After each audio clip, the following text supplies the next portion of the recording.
The world above was poisoned, maybe dead, and now I staggered through the abandoned tunnels, eyes adjusted to the darkness, ears pricked to the distant sound of a subway echoing against rubbled concrete.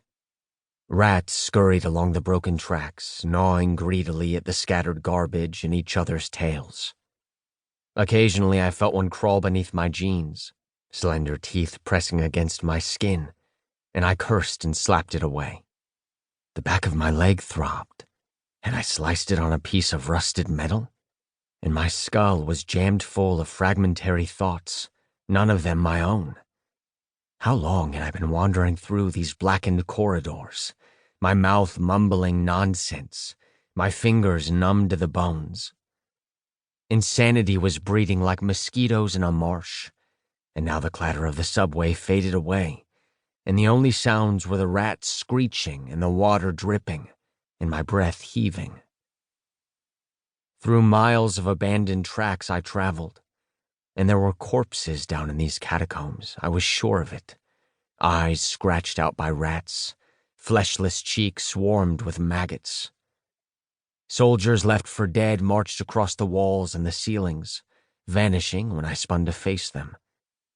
My senses were coming apart at the seams, and now I heard the muted sound of an applause track. Time passed, or I imagined it passed, and then, off in the distance, I spotted the dim glow of a light bulb.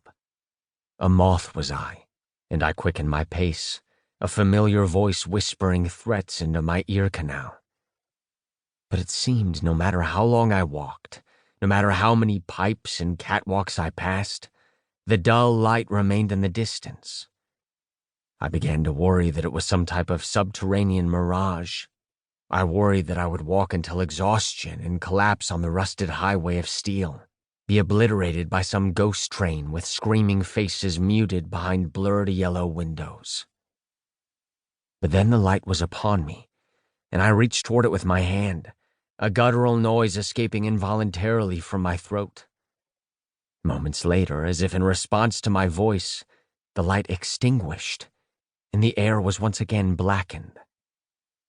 Faint whispers floated across the tracks and vanished into the rubble, and as I stared ahead, I was sure I saw eyes glowing yellow in the darkness.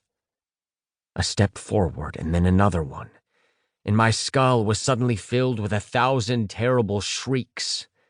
Blackened figures darted nearby, and I spun around, terrified of a violent death. I felt a heavy object smash into the back of my head, and I came crashing to the tracks, my body inches from the third rail. I tried shouting, but only managed to spit out air. Muscular hands rolled me onto my back and pinned me down. I tried kicking and flailing, but I was too weak, too weary. More screeching, and I could sense a swarm of rats nearing, ready to gnaw off my flesh while I pleaded for a bleeding Christ.